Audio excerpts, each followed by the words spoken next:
Good afternoon once again. For those that I did not get a chance to meet, my name is Nompilo Smanje, and I'm the Africa Advocacy and Partnerships Lead at IPI, and I'll be your MC this afternoon. And I'd want us to head straight into the session. I'm also seeing the panelists were ready quite a while ago. So we'll head straight into our session, which is focusing on cybercrime laws, a new frontline for press freedom. So for those that have been in this room with us since morning, you know that we have had several conversations around, media capture. Just before we went for lunch, we spoke about issues relating to surveillance. And now we are moving on to aspects around cybercrime laws. And I'm sure many of us will agree that across the globe and across the regions, we are seeing this trend where cybercrime laws are being enacted to the detriment of press freedom. And I think the key conversation for this afternoon is what is it that civil society and the media can do to address these developments. So Amy will be the moderator for today. And I just want to go through Amy's bio, and then she'll take over the moderation of the session. Amy is responsible for driving IPI's global advocacy and press freedom monitoring work and campaigns. She joined IPI in 2022 with more than a decade of experience in leading research, advocacy, monitoring, and capacity building projects focused on supporting and enabling independent journalism. She holds a master's degree in journalism from the University of Colorado, Boulder, and a master's degree in history from the Central European University in Budapest. I'd want to hand over to you, Amy. Thank you. Not sure. Oh, okay, this works. Thank you, and thank you and welcome everybody to this panel. I also want to welcome our panelists and thank you all for joining us and for contributing to this really important discussion about cybercrime and how these laws are being abused by a growing number of governments around the world to target and ensnare journalists. I think how we'll do this is I'll say a few things at the top of the discussion to kind of set the scene a bit and talk a little bit about what IPI is seeing about the growing use of cybercrime laws, and then just give a few examples about the scope of these laws. And then we'll hear from two of our panelists about how cybercrime laws have been abused domestically. We'll zoom in a bit to Nigeria, and then we'll also hear about how cybercrime laws are being used against journalists in South Asia. And these are countries and regions where press freedom is under significant pressure. And then we will bring in a really important discussion about the UN Cybercrime Treaty, which is in development now, and how, at least in its current draft form, the treaty could hand governments, and especially authoritarian governments, even more legal tools to attack and muzzle the media. So I'm not going to hog the mic for very long, but I just want to say, kind of set the scene a bit. So on the global scale, more than 150 countries around the world today have cybercrime laws on the books, and often these laws are overly broad and vaguely worded provisions that in effect criminalize all sorts of online speech. And in the past several years, cybercrimes have become kind of a catch-all offense to target journalists and to punish critical news and information online, which is in many parts of the world the only remaining space for independent media. So whereas like 10 years ago or more, there was a wave of national security and anti-terrorism legislation that was being passed and used to punish journalists around the world, today what we're really seeing is more and more cybersecurity laws. And again, these laws are extremely broad and often don't have much to do with cybersecurity. They often contain provisions around national security.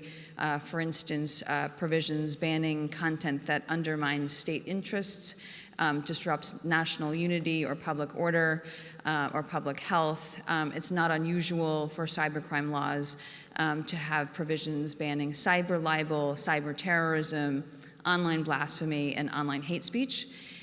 Even more recently, states have started to pack provisions into these laws prohibiting the dissemination of false news, which are, of course, added under the guise of tackling disinformation. So again, these laws tend to be overly broad and vague and have a wide number of content-based provisions that have little or nothing to do with cybersecurity, but are rather aimed at casting the widest possible dragnet to ensnare journalists and often further public interest reporting or investigations into corruption. So I'll just give a quick few examples and then we'll turn it over to the panelists. Among probably the best known and most egregious examples of this is in the Philippines, where the previous government brought more than a dozen cyber libel charges against Maria Ressa and Rappler in 2018. In Egypt's 2018 cybercrimes law allows the government to block websites and bans journalists from publishing information about the army and the police. In Jordan, Article 11 of the cybercrimes law has been criminalizes libel and slander and has been used to target thousands of journalists and citizens and activists. And Article 11 contains sweeping provisions prohibiting anyone from posting or reposting content online that could be defamatory or that denigrates anyone. Across Africa, cybercrimes are increasingly being used by many governments to target journalists. In 2015, Nigeria signed the Cybercrimes Act into law, and this law has been used repeatedly to target and detain journalists, particularly under Section 24, which criminalizes false or aggravating information as well as information that insults or stalks public officials online. And I think we'll talk a bit more about this later. And cybercrime laws are also being widely used across South Asia, where journalists face growing pressures that range from physical attack and also legal attack and judicial harassment, using often a very complex maze of criminal laws that also includes cybercrime laws. In 2018, Bangladesh passed the Digital Security Act, which makes publishing online content that destroys any communal harmony or creates unrest or disorder published or punishable by at least 10 years in jail. In India, the Cybercrime Law, which is the Information Technology Act, has been deployed by the Modi government to attack and target the media. The IT rules in India are constantly being revised and amended to impose new and more restrictions on content and to give the government more powers to censor online content. In Pakistan, at least 23 journalists have been targeted by the 2016 Cybercrime Act. Many of these have been charged with bringing the armed forces, the judiciary, or the intelligence agency into disrepute. In Nepal, the cybercrimes law has been repeatedly used to prosecute journalists for publishing material that's content to public morality or materials which may spread hate or jealousy against anyone. Unfortunately, this is just a really small snapshot of the problematic cybercrime laws around the world, but the point is to give a sense of how common these laws are and how these laws are scoped to be as wide and as vague as possible. And the use of cybercrime laws is really a sign of a more alarming trend that we're seeing in many parts of the world, which is the weaponization of law to attack and ensnare journalists or so-called lawfare. So I'd like to now open this up to our panelists and to start with Mazikulu. You're the editor-in-chief of the Premium Times in Nigeria, and you also report extensively on human rights and issues of corruption. So welcome, and I wonder if you could first describe, the cybercrime law in Nigeria and give us a sense of its scope and what it prohibits and how it's been applied in Nigeria. Yeah. So thank you, Hami. The cybercrime law in Nigeria was enacted in 2015, basically to address problems regarding a lot of cyber crimes, not necessarily related to journalism. But there's a section there, section 24, which is very problematic, which says that any person who knowingly or intentionally sends a message or other matter by means of computer systems or network that is grossly offensive, pornographic, or of an indecent, obscene, or menacing character, or causes any such message or matter to be so sent. Or he knows or sends a message he knows to be false for the purpose of causing annoyance, inconvenience, danger, obstruction, insult, injury. You can go on and on. So if you do any of this, if you intentionally transmit a message across computer to bully, threaten, or harass any person where such communication places another person in fear of death or violence or bodily harm, so you can be sentenced to either, I think, 10 or 5 years imprisonment. That's how serious it is. And as a result of these laws, so many journalists have been arrested and charged using this law. The most prominent is a publisher in the south of Nigeria, Agba Jalingo, who was charged to court and held for 174 days in 2020, just because he reported about corruption concerning a state governor. So after that, so many other people have been arrested. The publisher of Habia Fat in the southeast of Nigeria was also arrested because he reported wrongdoing concerning another state governor. And so now that law has become, initially, government will use criminal defamation and all of that, but now that law is now routinely used to harass journalists. The publisher of Sahara Reporters was recently also charged using the cybercrime law simply because he reported about a Nigerian politician, Ned Nwoko.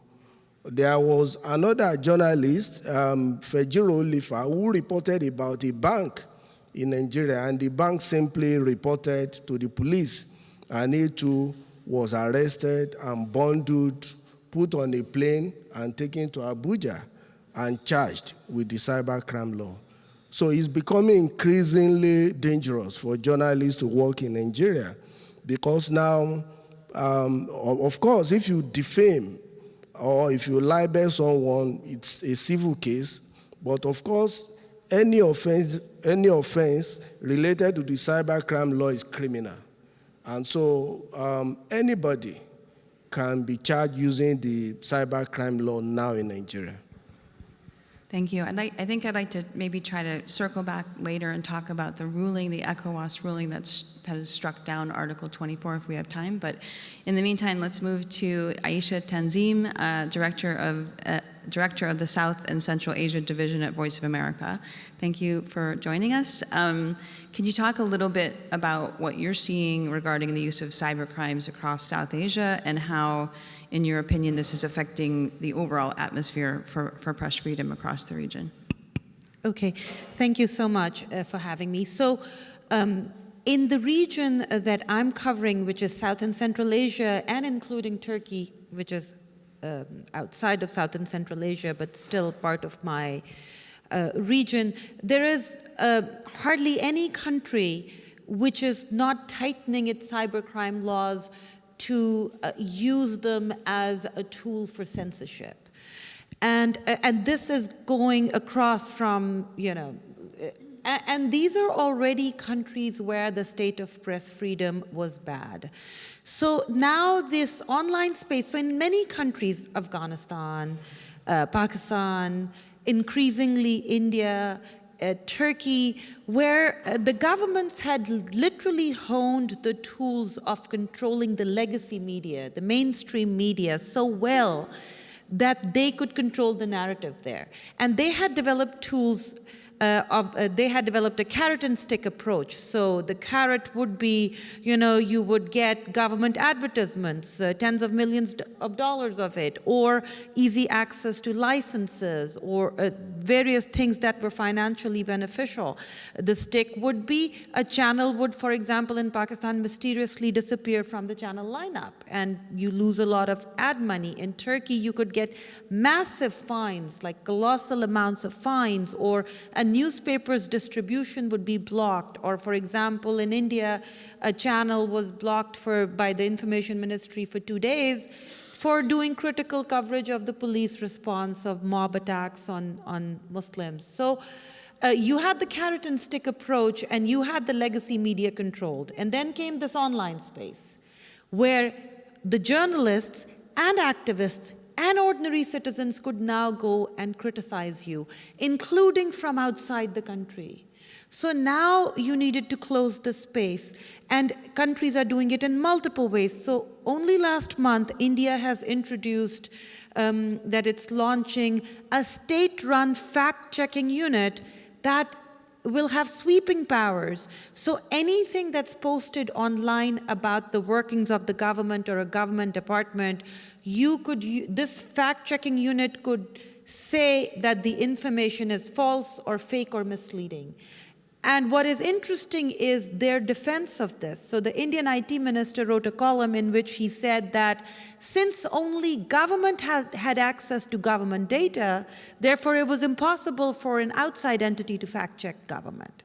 So therefore, according to the Editors Guild of India, the government has given itself absolute power to police itself, and taken that away from journalists and others. Similarly, with Turkey, we saw during the earthquake when criticism started mounting on the slow response, the government's slow response for the earthquake survivors, they blocked Twitter, completely shut it down for, I think, 12 hours or more. And there was massive criticism about how it hampered the earthquake efforts, because there were real voices calling out for help. Eventually, they opened it, but just to tell you that this is the mindset, and even the day before the very crucial presidential elections in Turkey, May 14th, the first round, the second round is going to be in 2 days, May 28th. Before the first round, they asked Twitter, because according to the new cybercrime regulations in Turkey, amendments that they've constantly introducing, they now ask social media companies like Facebook, Twitter, Instagram, etc., to take down or block URLs to certain posts, or if you don't do it, you can suffer the consequences. So again, Twitter's response, or Elon Musk's response to Turkey blocking certain Twitter handles in Turkey was, the choice was between blocking a few handles or blocking all of Twitter. So then it goes from being just a freedom of speech issue to, for these social media companies, a business issue. Pakistan, you mentioned PICA, the Prevention of Electronic Crimes Act. Since 2016, this has now become the go-to tool for the government. So dozens of journalists are charged. Several of them are facing sedition charges under PICA law.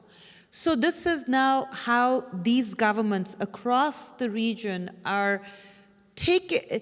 So this is not new. Censorship is not new. This is just the latest space that had opened up after the governments had closed down the previous spaces that they could control. So now they're going after this space that had opened up, that allowed so what was happening, for example, in Pakistan was every journalist that was forced out of his or her job, mysteriously forced out because of pressure, backdoor pressure from the government, would then open a YouTube channel.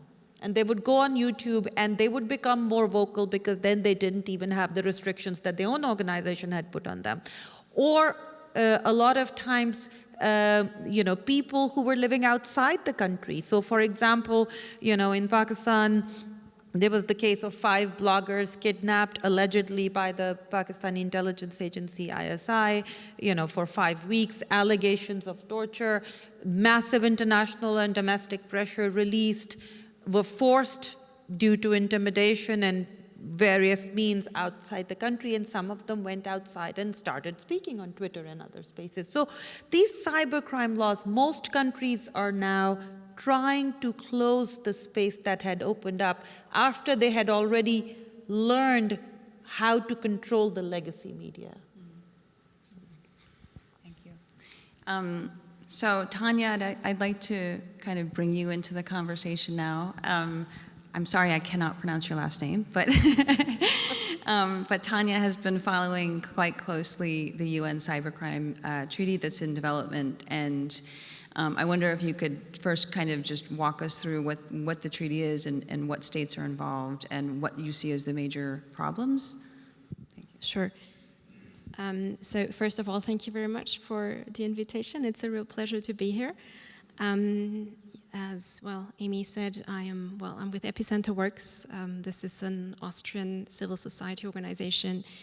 We work in the area of digital rights, so human rights in a digital sphere. Mostly at national level and at EU level, and now with the UN Cybercrime Treaty Convention, treaty negotiations for the first time also at UN level. So, this is both a pleasure and also a challenge, and a challenge insofar as, I'll probably first tell you what this treaty is about and then tell you what the challenges are, because they are numerous. So what is this treaty about? In 2001, the Council of Europe, so a regional human rights organization, international human rights organization, adopted the Budapest Convention. And the Budapest Convention is today considered the most widely accepted, or the standard in terms of fighting cybercrime and the sharing of electronic evidence. That treaty at that time was negotiated without the participation of civil society. It is quite vague in terms of human rights language. Nevertheless, it's been not only obviously adopted all across the Council of Europe, but then also countries from overseas, from the global south, have signed up to it. So today we have 68 state parties to that treaty. So we are worried about these human rights, or the lack of strong human rights safeguards in it. But then Russia came along and was worried for some other reason, not human rights, but state sovereignty. And in 2017, brought about the idea of initiating a new UN, at this time UN level, negotiation for a global cybercrime treaty. It got the ball rolling in 2019 when it got the necessary majority, like a simple majority at the UN General Assembly. And yeah, last year in 2022, the negotiations for this treaty started.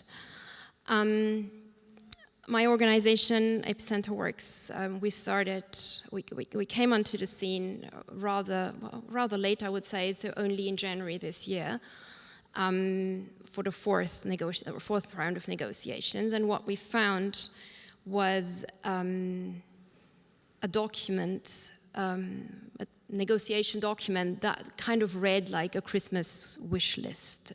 So not only were the most the most accepted, or were most of the provisions of the Budapest Conventions involved, but it went far beyond that. So we then saw that not only core cybercrimes would be criminalized if that draft treaty were adopted, but a lot of content-related crimes as well.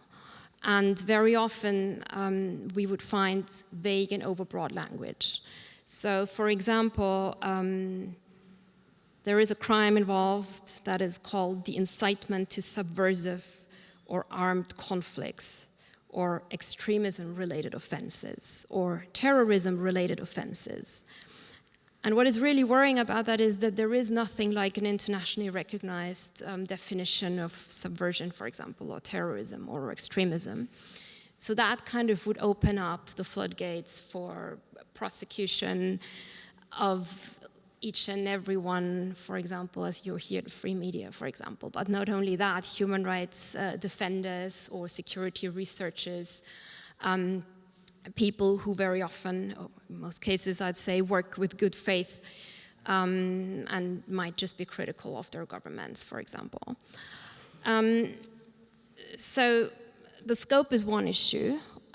We can go into that a bit later, I would say. But maybe even when it comes to the traditional or to the classical cybercrimes that are suggested or are proposed in the current treaty, such as, for example, the illegal access to a computer system, or the illegal interception of computer data or interference with computer data, just very typical, as we would call it, cyber-dependent crimes, so crimes that require a computer system in order to be committed, or that target a computer system.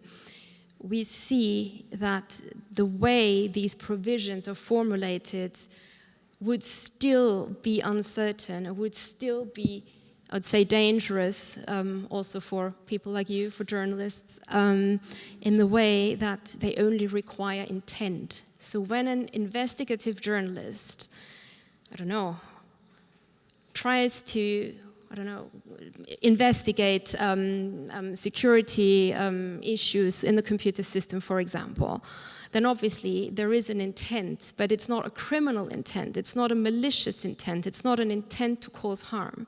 So the level of intent that we currently see included in the draft treaty is not sufficiently high for us, and that would risk punishing or penalizing people acting in good faith, journalists, human rights activists, people carrying out penetration tests, security researchers, for example.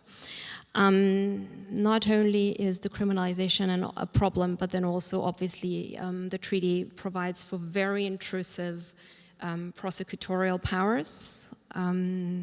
If really everything came into force the way that we see it now, then that would shift would be like a tectonic shift, right? In terms of what powers prosecutorial forces are given. And on top of that, obviously, and that is called the core or the heart of the treaty by many states, is an entire chapter of international cooperation, so that whatever you can extract, whatever kind of evidence the state can gather, it would then be allowed, it would then be even obliged to share with other countries. But I leave it at that because I don't want to get too technical now. No, I have a quick question about that. So in its current form, and we know that it's still in development, but in its current form, does that mean that a government could, in essence, do real-time surveillance, for instance, of one of its citizens in another country? Yes, real-time surveillance is... Or some other kind of surveillance. Oh, yeah, well, we have a lot of things, and a lot of powers. So real-time surveillance, for example, would be one of the powers that would be granted, yes. But again, I mean, we hope that not everything that is on the table right now will come into force. However, the problem is, and you asked me about the state of the treaty, and maybe I'll say a couple of words about that now. We are at a critical stage of the negotiation of the treaty. And that means we've had a round of negotiations in January and a second round of negotiations now in April, both here in Vienna, where states table a lot of amendments, wishes, yet more wishes of what they would like to see or not see in this treaty. Luckily, also, Epicenter Works and a bunch of other organizations who teamed up for this convention project were able to bring our own concerns and table our own suggestions and flag some really problematic points like the ones I just mentioned in the beginning. The next month is going to be critical, and we know that these treaty negotiations haven't received a lot of media coverage, so I'm also calling upon you guys out there in the public. Please have a look, do follow up on this. There is a so-called first draft coming sometime in the second half of June.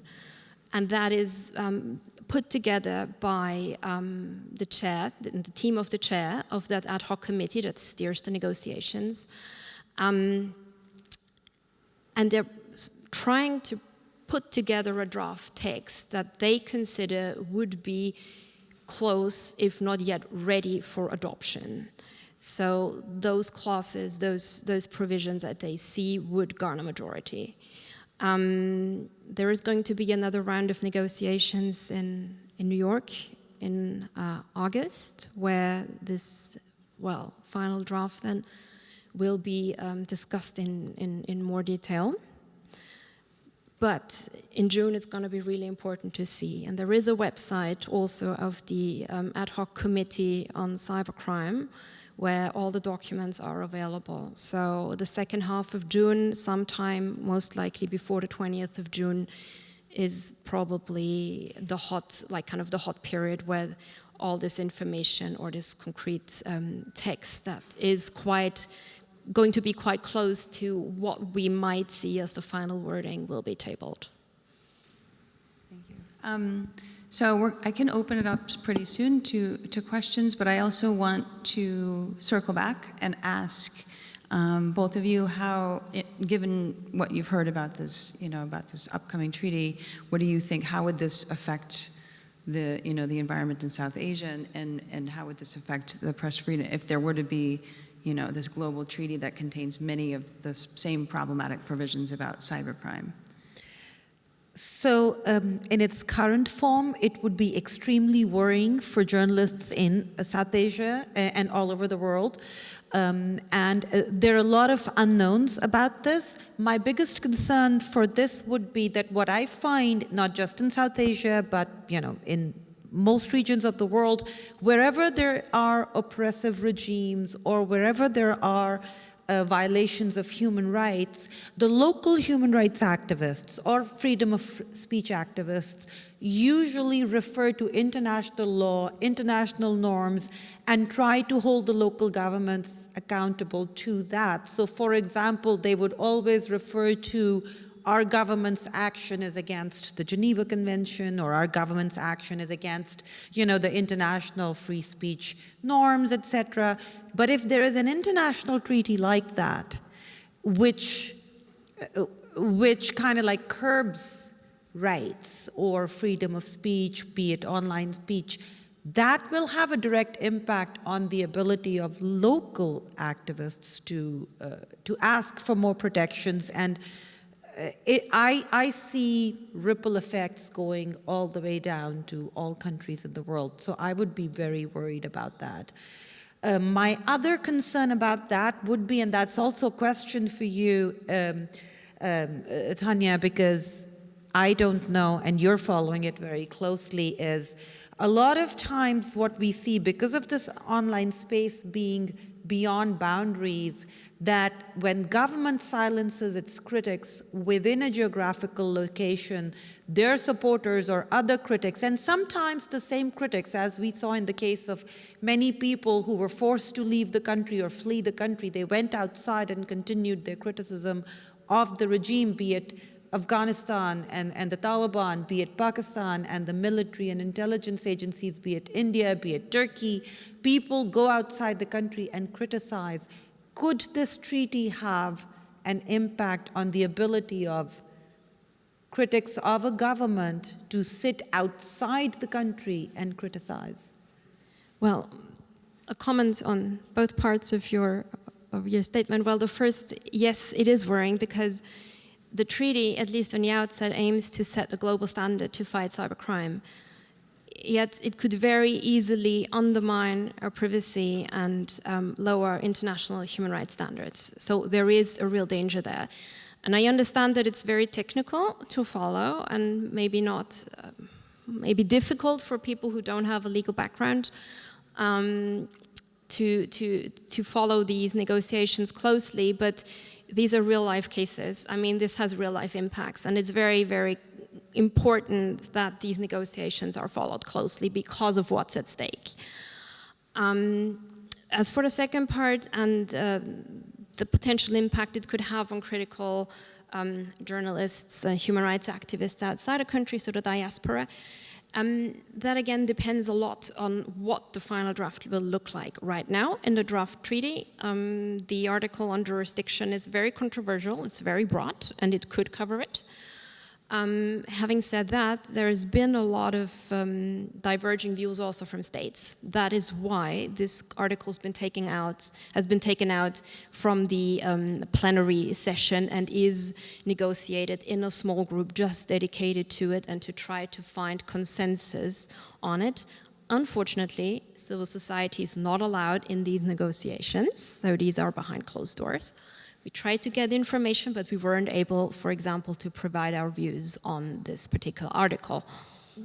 May I ask a follow-up question just very quickly, just to get into the weeds? If, let's say, I'm a journalist or an activist in country A, and I move out of the country and continue to criticize the regime, and in the current form, what could that regime do to me or against me or my...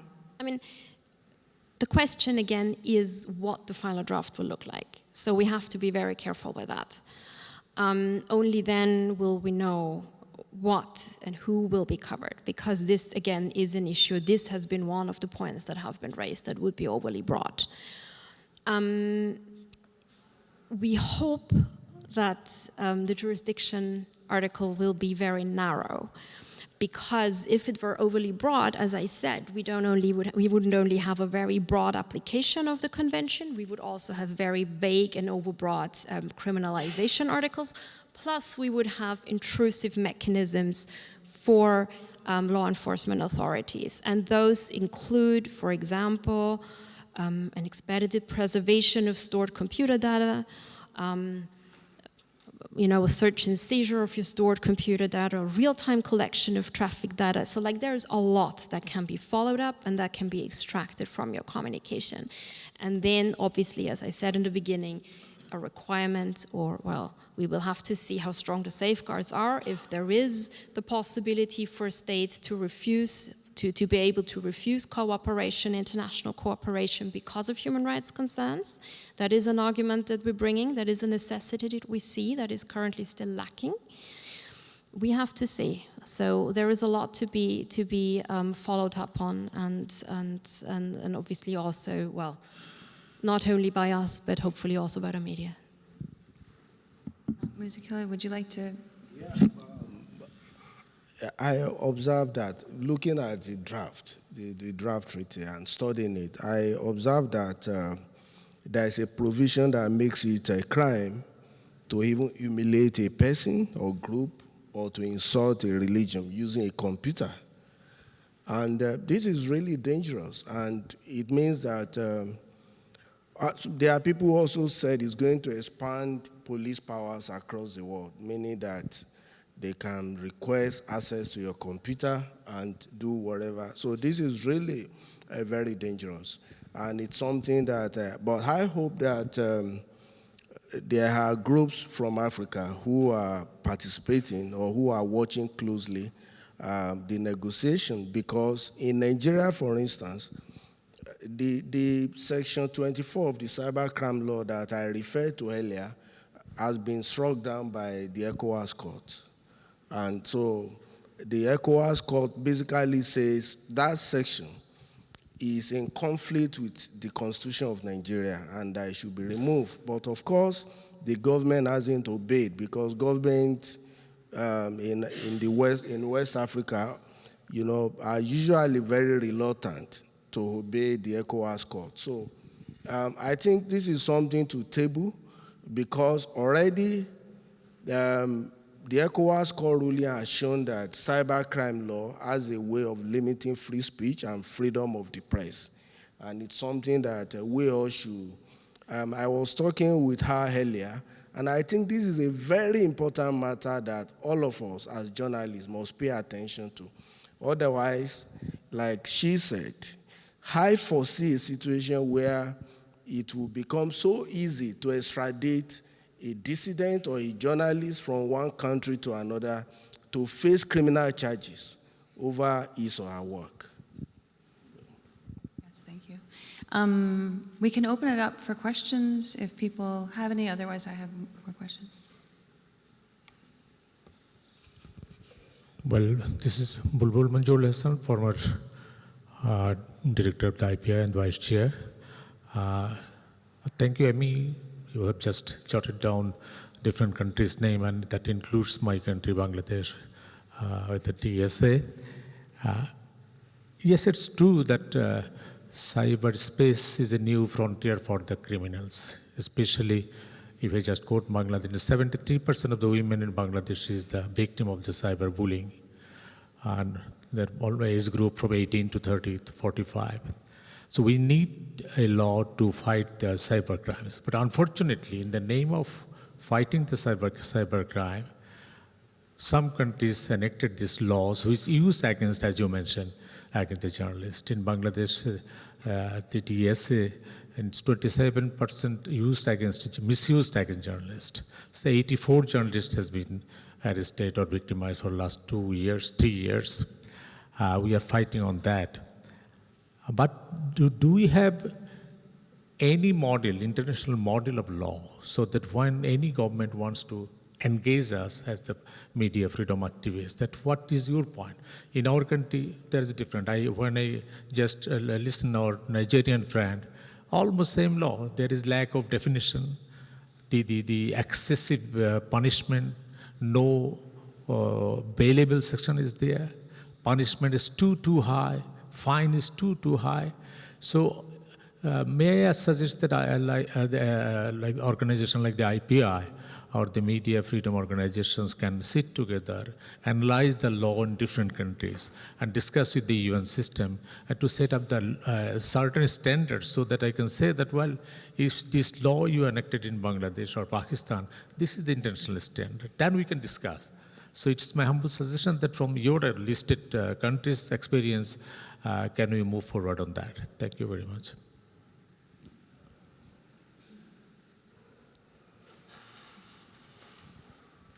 Thank you all for such a lovely discussion about what laws could do to our line of work. You've heard from our colleague here in Nigeria and other places where they crack down on journalism or journalists using the letter of the law. When you are working in the process of working for standardizing a global, standard for how to fight back the cybercrime laws that are targeting journalists, do you draw examples from places that are already implementing it? I mean, Nigeria is one example, but in Ethiopia there's this infamous anti-terrorism law that is basically using Facebook posts or communications of journalists as evidence to try them for a dangerous. In Tanzania, Uganda, so many other cybercrime laws across the board from countries. Do you go the opposite way to see this is what it could do and fight or ring the alarm bells to fight this back? Thank you.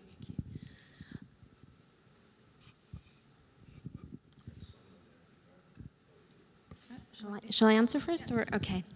Well, I come back to your question maybe directly. We are, as I said before, we are in a larger coalition with civil society organizations from around the world. So they are like EFF, for example, or Privacy International, or Article 19, Access Now. We have a lot of like Latin American organizations on board, like Derechos Digitales, and many, many others. And we see that the interest really is growing, and literally from all over the world. So obviously, yes, when we prepare for the sessions, we do obviously bring together the knowledge that we have, each from our regions, and see what works. So what really is a bad example. The bottom line for us, however, in all this is international human rights law. So this is really what we hold it up against, as well as data protection standards. And I should say this as a person working for a European data protection organization. So obviously, these are the key standards that we say are the bare. Is the minimum. This is the bare minimum that we want to see in the text, right? This should not be dragged down. because it would open a floodgate for similar steps in various different other regions. But yes, obviously, we do take inspiration, in a good or in a bad sense, from what is happening around the world, and obviously our colleagues from the other organizations and also from the field bring this expertise to the table as well. If I just might add to that too, I think you make a really good point, because I think some of what's been missing in this discussion, especially in the public, is a really concrete, a list of examples of how these laws are abused by governments around the world, and having civil society weigh in either through the treaty process or in public, I think is really important, because we have plenty of examples from around the world about how this is going to look if implemented or in its current draft form. So I do think it's really important to continue to focus on the different cases from around the world. And she made a great point, which I forgot to make about, because I gave examples about journalists being arrested, but a lot more people, citizens, are routinely being arrested and charged to court for comments made on Facebook, on Twitter, and WhatsApp. So citizens are even suffering the more. So free speech is really under attack using the kind of cybercrime law that we have in our country. And it's the same in South Asia. Defamation, for example, defaming state institutions is such a wide term. And that's what's being used to charge journalists and citizens. You defamed a state institution. What does that mean? Would it be defaming a state institution if you said the government is not managing the economy well, for example? How do you define defamation of a state institution? I think there was one question. Yes. My questions to the panelists. I think that some of these cybercrime laws in some of the African nations are targeted against corrupt practices among politicians. They have enough money to fly around here and there, but they are using this law to hammer press freedom. And the press, they are the basic tool to fight against this crime thing. Do you think the cybercrime laws are really targeted against press freedom in a way, or they are using that cybercrime laws, to affect to check against corrupt practices in some of these countries? Both. If you're asking, and if I understand it correctly, whether it's being used against political opponents or journalists, I would say both. They're being used in multiple countries to target both, dissidents, activists, human rights activists, journalists, common citizens, and political opponents. And we see that in Pakistan going on right now, a political party that's, under ire.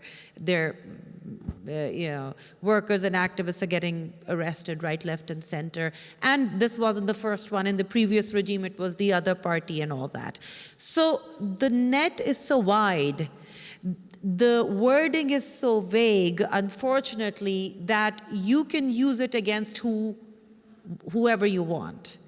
It is basically just a tool of censorship, a tool of stopping people from criticizing you. Whoever is doing it, it could be, again, a journalist doing a critical story. And as I said before, this is not the first time when laws were used for censorship. I mean, we've seen that in Pakistan, we've seen that in India. A journalist doing a critical story about COVID was charged under a law. It wasn't a cybercrime law, it was a different law. But then in Pakistan, cybercrime law and other laws have been used against journalists, and they've been used against politicians. Recently, multiple members of a particular political party. Basically, it's just a tool of censorship. That is not to say, as you pointed out, that real crime is not happening online. Incitement to violence is happening online. Real hate speech is happening online. Real harassment of female journalists and other journalists is happening online, and something should be done to stop it. But just like ordinary laws, where we need to make the terms really well defined so that they cannot be misused, I think we need to do the same with the cyber laws. It's nothing new, it's just a new frontier in an old war. No, but I think the ECOWAS court, in the case of Nigeria, for instance, the ECOWAS court, the cyber law that Nigeria has is not bad, but Section 24 is just unnecessary. There are other laws that can be used to address issue of fake news, terrorism, and a lot of other things. But I was speaking to her earlier. Do we really need the Cybercrime Treaty? It will do more harm to the world than good. Countries already have their laws, various laws. Why don't we stop at that? And then we continue to struggle with those local laws, challenge them in court. But once there is a treaty now, then there is a precedence, even from local jurisdictions, to say there is a global treaty. And then when you challenge these laws in your own jurisdiction, it becomes problematic. I don't understand the negotiation. I will say that we don't even need a treaty, if you ask me. If I may come in here, yes, we've had these discussions too, and share the question, do we actually need this treaty? So we are very critical of the negotiation per se. As I said in the beginning, there already is a treaty that many countries from outside Europe have signed up to. Having another treaty risks legal insecurity as well. I said it's very broad, it's supposed to be very broad. And one thing that I haven't mentioned yet, for example, that it also includes offenses that, and they are grave offenses and definitely need to be tackled, but everything, like a lot of offenses, for example, that have to do with online exploitation of children, sexual exploitation of children, or child pornography, as the old term was, right? The question is then, is this treaty really the adequate place for all these crimes? Or don't we have international documents, international treaties that would be better suited to deal with these offenses? And a multiplication of legal documents, as I said, also risks legal uncertainty. I just want to point out one more thing. You need to also keep in mind the self-censorship that'll come into play if you make these cybercrime laws, and it does come into play not on an individual level, but on a commercial level. So, for example, for any social media company, India is a humongous market. So I was just reading this, and I'll read it out, a government press release on this fact-checking unit. The amended rules now also make it obligatory on the intermediaries, and that would include Facebook, Twitter, Instagram, et cetera, to not to publish, share, or host fake, false, or misleading information in respect of any business of the central government. And again, so basically, if you have 1 billion users, like Facebook does around the world, now they've made it Facebook's responsibility, or if Facebook has tens of millions of users or hundreds of millions of users in India, they've now made it Facebook's responsibility that none of their users put anything online on Facebook that the Indian government-run fact-checking unit finds as false. So think about the commercial business angle of it. Which company would take the risk of losing millions or possibly billions of dollars, or would they not err on the side of censorship rather than saying, okay, go write whatever? So there's that angle as well. I just wanted to circle back to the question of the why on the treaty, because I think it's a really important one. And from my understanding, most cybersecurity experts are confused as to why there is a global treaty that was introduced, and really question both the need for it and the whole process. So, and there is an existing protocols in place, correct? We have the Budapest Convention. So there is a model for cybersecurity, and it's, in my understanding, you can correct me if I'm wrong, is that it doesn't contain very much content-related rules except for copyright and child sexual abuse imagery, which everybody in the world agrees should be removed, and it is a punishable offense. So, but this treaty goes far beyond that by pulling in a bunch of content-related provisions that are quite questionable. And yeah, so is that a correct? Yes, I think you could sum it up like that. We've seen even more wishes being brought to the table. Things like, it's already been mentioned, religious, let's say, offenses, or as well as the punishment of the dissemination of false news or fake information. If I remember correctly, I think this was brought up by the People's Republic of China. So, I mean, there's a lot being brought forward still.